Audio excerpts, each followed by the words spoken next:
Hello everyone, it's Nikki, Batgirl, D'Angelo with another Let's Play, and this one is a Let's Play of World of Warships. We're standing here at an Umazi, I think it is. It's a Japanese destroyer, and we're going to take out World of Warships and see what it's like. Alright, so a couple seconds have gone by, more like 10 minutes, and here we are starting the game. This is a Tier 1 or Tier 2, I believe it is, a Tier 2 Japanese destroyer, and it was pre-World War II design. It was very fast, had a few torpedoes and a couple of guns on it. Really, Japanese destroyers are all about launching torpedoes and being fast and maneuverable and getting out of dodge as quickly as they can after they launch those torpedoes.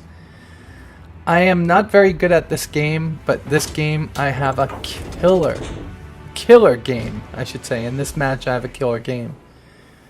I've been waiting and waiting and waiting to get accepted to World of Warships, the closed beta, and wound up having to buy my way in.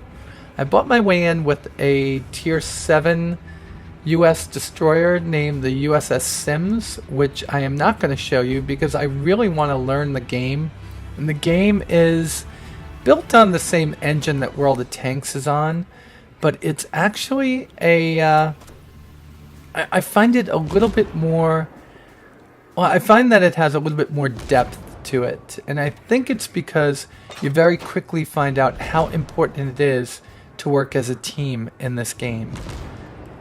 And here I am trying to put this boat through its paces, and again, the maneuverability is the biggest advantage, or the most effective weapon of the Japanese destroyers. Trying to get them to turn, tail, launch their torpedoes, and here I know these guys are going to be coming around the rock, so I'm going to try to mass the torpedoes around this island and fire them so they hit while these people are coming out of their own smoke.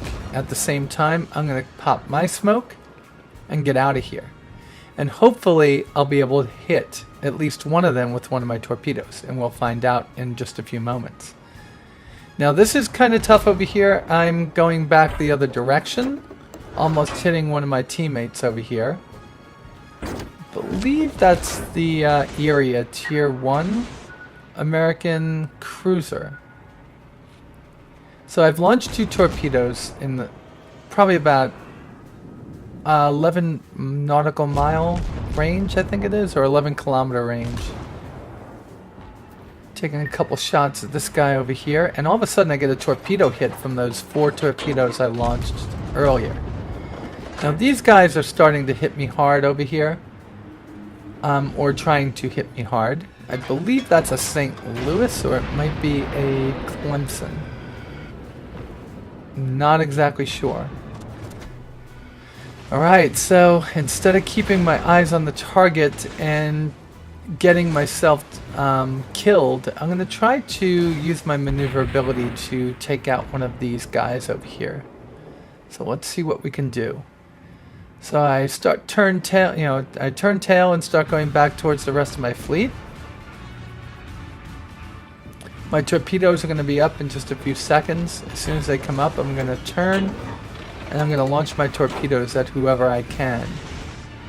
So, sending a couple of torpedoes in that direction, and 2 sets of 2 torpedoes in that direction at this point, with the hopes of this gentleman over here riding right into them. And we'll see if that actually happens. Oop! That's what happens if you're not watching where you're going. I launched those torpedoes around the island. He was going so fast he couldn't turn. And American destroyer, or I should say enemy destroyer, destroyed. So we sunk a destroyer. So let's go back in there and see what else we can do here. Like I said, this is my best game so far. So here we are playing chicken with another Allied ship. I think that's a St. Louis. Alright, and we're going to start turning around the other way now. So now we've put enough distance between us and them. We're going to let our heavies get in there and get the weapons on them, and then we're going to go in and try to get another kill. So far, this game was one of the best for me because I think I learned very quickly in using the destroyers that you really have to be moving all the time. Not that you're going to stop a ship, but you want to constantly be changing the direction that you're going in. And I think they would zigzag back in the olden days when they were in convoys to kind of change direction all the time, so if there was a submarine behind you, you wouldn't get one launching a torpedo on you. In this way, what I'm doing is constantly changing my direction to throw off the aiming of the enemy. So we put 2 more torpedoes into that group over there, and I don't believe these torpedoes are actually going to do anything. So what we're going to do is we're going to start moving around. I think they just sank one of our ships. Yes, they did. So these guys are actually pretty good, and I need to be very careful at this point. Here comes another one of the enemy cruisers, I believe it is. And I think this is going to be one that we could actually hit. And this is one of those times that I really shouldn't be looking at the game this way. Taking a little bit too much damage.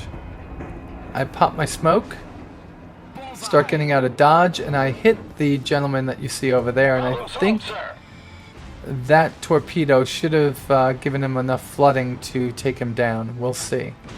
If not, we're going to send a couple more his way, just in case. And with smoke popped, the minute that we launch those torpedoes, he could see us. But the torpedoes are actually still in the smoke, and he can't see them. So it's very possible that they may hit him, and yes, they did. They destroyed him. So we've got 2 ships destroyed already. And we're going to turn tail and start heading back towards the pack over here. Protecting our little side of the map over here, keeping people away from our cap point. That's our job. And by constantly changing direction, we're going to keep throwing off their aim, and we're way fast, so destroyers are hard to hit because of that. And by filling the water with torpedoes in all different directions like I'm doing, I'm going to be giving these ships a little bit of a, well, they're going to have to dance around all these torpedoes coming at them. We just missed with those 2. Still have 2 more going on him. I think, oh, we got him. And that one should put him under for our 3rd. Let's see what happens. Yep, that was our 3rd ship killed. Just amazing, right? So 3 kills, putting us at the top of the leaderboard. And that leaves 1 ship left. So I can foreshadow, or I can foretell exactly what's going to happen. This poor soul is being shot at by everybody and their mother. So we've got our 3 ships, our 3 kills already. But the rest of my team are definitely going to take this gentleman out. So with the game almost over, let's talk a little bit about the game itself, World of Warships. It's a free-to-play game when it finally comes out. Currently it's in closed beta. You can buy your way in by going to the store and buying one of the premium ships that they have on sale there. When it goes live, free to play, yes, but you'll be able to buy gold and premium time. Premium time will get you 50% gain in experience for every match that you play.